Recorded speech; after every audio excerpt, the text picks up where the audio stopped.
حضرت ابو سفیان رضی اللہ تعالیٰ عنہ بن حرب،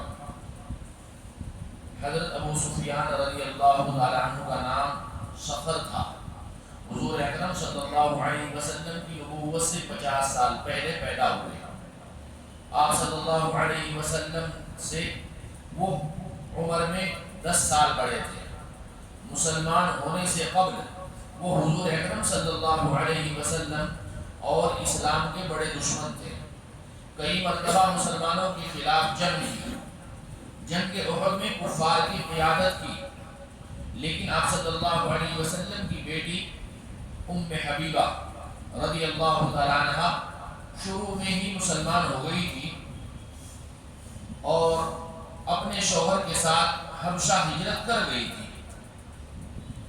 ان کے شوہر وہاں مر گئے تو حضور اکرم صلی اللہ علیہ وسلم نے بادشاہ حبشہ کو اپنا وکیل مقرر فرما کر ان سے نکاح کر لیا۔ اس طرح حضرت ابو سفیان رضی اللہ تعالیٰ عنہ حضور صلی اللہ علیہ وسلم کے خسر ہو گئے۔ حضرت ابو سفیان رضی اللہ عنہ فتح مکہ سے ایک دن قبل رات میں مسلمان ہوئے۔ اسلام قبول کرنے کے بعد حضور اکرم صلی اللہ علیہ وسلم سے بہت محبت ہو گئی اور دین اسلام کی خاطر جان و مال لگا دینے کے لیے ہر وقت تیار رہتے تھے۔ چنانچہ جنگ حنین کے موقع پر کفار سے مقابلہ کرتے ہوئے ان کی ایک آنکھ پھوٹ گئی تھی۔ روم کے مقابلے میں جنگ یرموک کے موقع پر میدان میں بہادری سے آگے آگے مقابلہ کرتے رہے اور دوسری آنکھ بھی اس جنگ میں پھوٹ گئی، ڈیمیج ہو گئی۔ حضرت عثمان غنی رضی اللہ تعالیٰ عنہ کے زمانہ خلافت میں 33 ہجری میں 93 سال کی عمر میں انتقال فرمایا۔ اللہ کی قدرت، تتلی اللہ کی نشانی ہے۔ ایک چھوٹا سا پرندہ ہے، اللہ تعالیٰ نے اس کو دنیا کو رنگ برنگی چیزوں سے سجایا اور بنایا ہے۔ اس میں سے چھوٹی نازک مخلوق تتلی ہے۔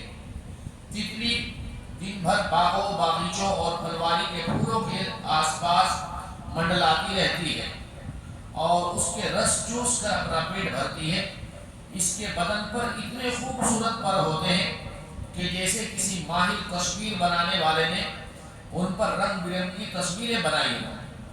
اور عجیب بات یہ ہے کہ اس کے دونوں پروں کے ڈیزائن ایک جیسا ہوتا ہے۔ یہ اللہ تعالیٰ کی قدرت کی کاریگری ہے جس نے چھوٹی سی مخلوق تتلی کو اتنے رنگ عطا کیے ہیں۔ ایک فرض کے بارے میں چند باتوں پر ایمان لانا۔ رسول اللہ صلی اللہ علیہ وسلم نے فرمایا جب تک کوئی بندہ ان 4 باتوں پر ایمان نہ لائے تو مومن نہیں ہو سکتا۔ نمبر 1 اس بات کی گواہی دے کہ اللہ کے علاوہ کوئی عبادت کے لائق نہیں۔ نمبر 2 اس کی بھی گواہی دے کہ میں اللہ کا رسول ہوں، اس نے مجھے حق کے ساتھ بھیجا ہے۔ نمبر 3 مرنے اور پھر دوبارہ زندہ ہونے کا یقین رکھے۔ نمبر 4 تقدیر پر ایمان لانا، یعنی جو بھی کچھ میری قسمت میں اللہ نے لکھا ہے، اچھا ہو یا برا ہو، سب اللہ کی طرف سے۔ ایک سنت کے بارے میں مصافحہ سے پہلے سلام کرنا۔ حضرت جندب رضی اللہ تعالیٰ عنہ سے روایت ہے کہ آپ صلی اللہ علیہ وسلم کی عادت شریفہ تھی کہ جب بھی آپ صلی اللہ علیہ وسلم اپنے اصحاب سے ملتے تو سلام کیے بغیر مصافحہ نہیں فرماتے، یعنی سلام بھی کرتے اور مصافحہ بھی فرماتے۔ ایک اہم عمل کی فضیلت نماز تہجد کا پڑھنا۔ رسول اللہ صلی اللہ علیہ وسلم نے فرمایا تہجد کی نماز کا اہتمام کیا کرو، اس لیے کہ تم سے پہلے نیک لوگوں کا عمل رہا ہے تہجد کی نماز پڑھنا۔ رات کی نماز اللہ تعالیٰ سے قرب کا ذریعہ ہے، یعنی اللہ تعالیٰ سے آدمی کو قریب ہوتا ہے، گناہوں سے بچانے والی، خطاؤں کا کفارہ ہے اور جسم سے بیماری کو دور کرنے والی ہے تہجد کی نماز، لیکن اس کے پڑھنے والے بہت کم ہیں۔ ایک گناہ کے بارے میں پیشاب کی چھینٹوں سے نہ بچنا۔ رسول اللہ صلی اللہ علیہ وسلم نے فرمایا پیشاب کی چھینٹوں سے بچو، کیونکہ عام طور پر پیشاب میں احتیاط نہ کرنے کی وجہ سے ہی عذاب قبر ہوتا ہے۔ دیکھو ہماری ایک بات سمجھ میں نہیں آ رہی، ہم جہاں پر بیٹھ کر پیشاب کرتے ہیں مسجد کے استنجے خانوں میں یا کہیں پر بھی، پیشاب کرنے کے بعد لوگ کھڑے ہو کر پانی سے دھوتے ہیں، استنجا کرتے ہیں، تو جہاں پر آپ نے پیشاب کیا ہے وہاں سے وہ چھینٹیں اڑ کر کپڑوں پر گرتی ہیں۔ اب آپ بارش میں جائیں گے تو بارش کی چھینٹیں آپ کے کپڑوں پر گرتی ہیں، زمین کی مٹی یا دھول آپ کے کپڑوں پر لگ جاتی ہے۔ آپ ذرا دھیان سے دیکھیے، پینٹ کی جو پائچیں ہوتی ہیں ان پر لگتی ہیں۔ ایسے ہی پیشاب، لوگ یہ سمجھتے پیشاب بہہ کر چلا گیا ہے، وہاں پیشاب نہیں رہا ہے، یہ وہ جگہ ناپاک ہے، پیشاب وہاں پر لگا ہوا ہے۔ ہم جو پھر کھڑے ہو کر استنجا کرتے ہیں، آج دوپہر میں پیشاب کر رہا تو کوئی آدمی کھڑے ہو کر استنجا کر رہا تھا، تو اس کے بھی کپڑے ناپاک اور ادھر والے کے بھی ناپاک، لوگ ماننے کو تیار نہیں ہے۔ ایک آدمی سے میں نے کہا بھائی آپ کھڑے ہو کر استنجا کر رہے ہیں، آپ کو سمجھ نہیں؟ اس نے کہا میں 12-13 مسجدوں کا متولی سیکریٹری ہوں۔ اللہ اکبر، ایسے آدمی کو کس نے سیکریٹری بنا دیا؟ جو کھڑے ہو کر استنجا کرتا ہے، جس کو بیٹھ کر استنجا کرنا پتہ نہیں۔ لوگوں، اللہ کے نبی نے فرمایا ان چھینٹوں کی وجہ سے، پیشاب کی جو چھینٹیں اڑتی ہیں کپڑوں پر، اس کی وجہ سے ہی عذاب قبر ہوتا ہے۔ دنیا کے بارے میں، دنیا کا مال فتنہ ہے۔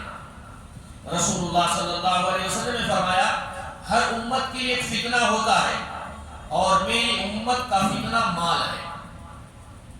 آخرت کے بارے میں، اہل جہنم کی غذا، جہنم میں جو لوگ رہیں گے اللہ ان کو کیا دیں گے کھانے کے لیے؟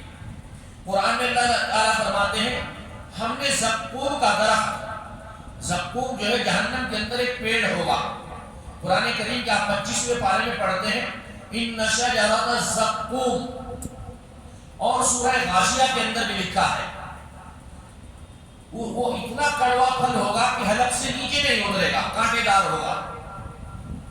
زقوم کا درخت ظالموں کے لیے ہے، ایک فتنہ اور آزمائش بنایا ہے۔ وہ ایسا درخت ہے جو جہنم کی تہہ نکلتا ہے، اس کے پھل ایسے ہیں جیسے شیاطین کے سر، شیطان کا سر بہت بڑا ہوتا ہے، تو یہ اہل جہنم اسی زقوم کو کھائیں گے اور اسی سے اپنے پیٹوں کو بھریں گے، پھر اس درخت کے اوپر سے ان کو سخت کھولتا ہوا یعنی پکتا ہوا پانی ملا کر دیا جائے گا۔ اللہ حفاظت فرمائے۔ طب نبوی سے علاج، دل کی کمزوری اور رنج و غم کا علاج۔ حضرت عائشہ رضی اللہ تعالیٰ عنہ فرماتی ہیں کہ رسول اللہ صلی اللہ علیہ وسلم کے گھر والوں میں سے جب کسی کو بخار آتا تو آپ صلی اللہ علیہ وسلم حریرہ استعمال کرتے اور فرماتے کہ رنجیدہ آدمی کے دل کو قوت دیتا ہے اور بیمار کے دل سے رنج و غم کو اس طرح دور کرتا ہے جس طرح تم پانی سے اپنے چہرے کے میل کچیل کو دور کرتے ہو۔ جو کے آٹے کو بھون کر اس میں گھی، میوے، ڈرائی فروٹس اور شکر ڈال کر پکایا جاتا ہے، جس کو حریرہ کہتے ہیں۔ یہاں رمضان میں مسجد کے باہر کوئی گاڑی لگاتے ہیں، دودھ میں سوکھا ناریل پیس کر ڈال دیتے ہیں اور وہی حریرہ ہو جاتا ہے۔ لیکن یہاں پر اس کے اندر بادام، اخروٹ، جو ڈرائی فروٹ سوکھی چیزیں وہ ڈال کر پیے تو انشاءاللہ دل کی کمزوری دور ہوگی اور رنج و غم بھی دور ہوگا انشاءاللہ۔ اللہ عمل کی توفیق عطا فرمائے۔ سبحان اللہ وبحمدہ، سبحانک اللہم وبحمدک، ونشہد ان لا الہ الا انت، نستغفرک ونتوب الیک۔ سبحان ربک رب العزة عما یصفون، وسلام علی المرسلین، والحمد للہ۔